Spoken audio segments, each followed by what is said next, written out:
This is the Barbados Today afternoon update for Friday, July 10. Thank you for joining us. I am Mary Claire Williams.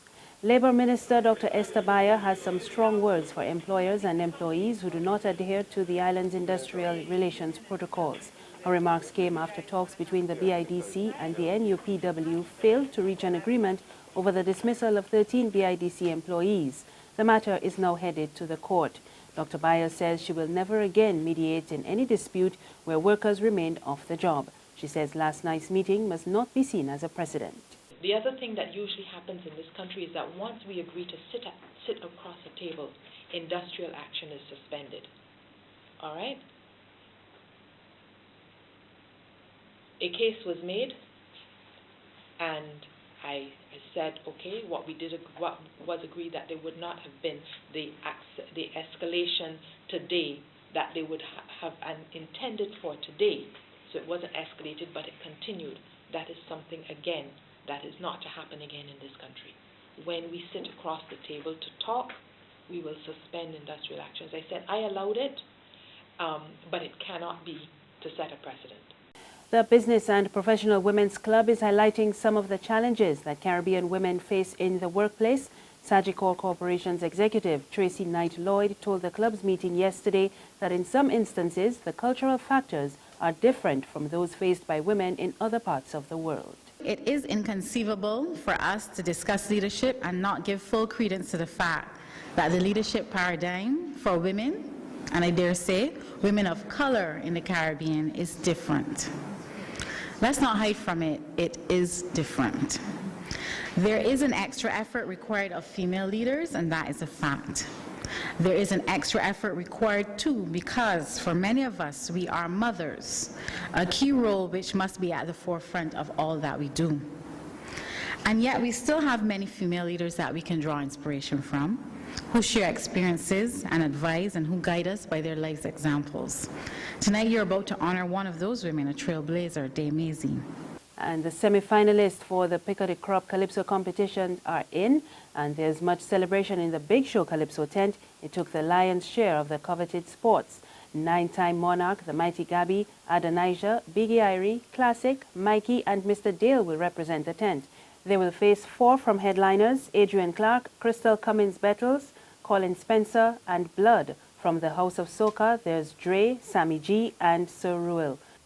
3 contestants from The Experience, Billboard, The Doctor, and Ino Bong are in the race, which will also see Donella and Hee Haw from the All-Stars Calypso tent. The reserve is Nika. The semi-finals will be held at the Wilde Gymnasium on July 17. Meanwhile, positions for the Sweet Soca finals were drawn this morning. Imani will perform first, followed by Hypersounds. TC drew number 3. Biggie Irie will perform in 4th place and Mr. Dale 5th. Edwin drew 6th place, Blood number 7, and Red Plastic Bag number 8.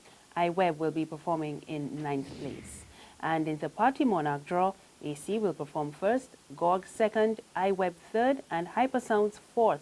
King Bubba is in 5th place, Blood 6th, Mikey 7th, Peter Ram 8th, and Lyric 9. There's regional and international news after this short break.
Barbados, my babe. Got to understand, yeah. My Barbados, my babe.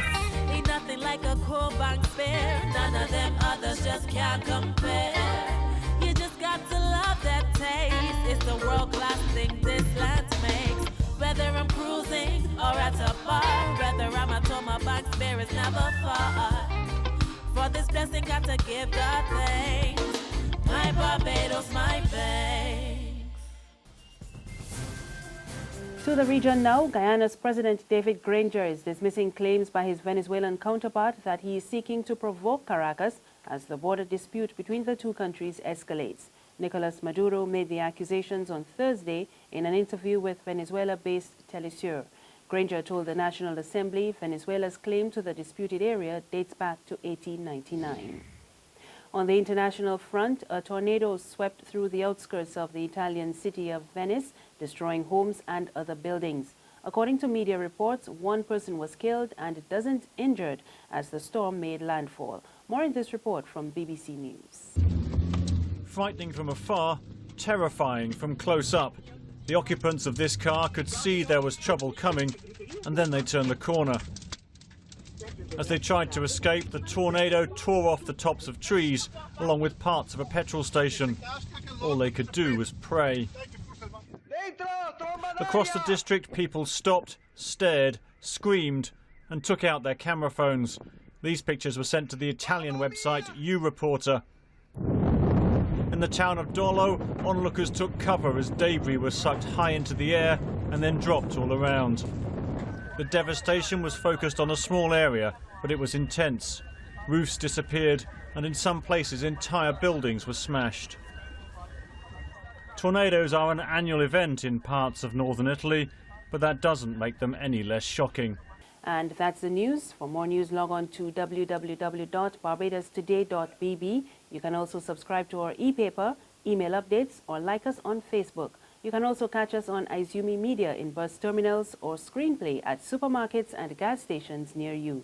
Also tune in to Channel 101 on Lime TV as well as Mix 96.9 FM. I am Maricla Williams. Good afternoon.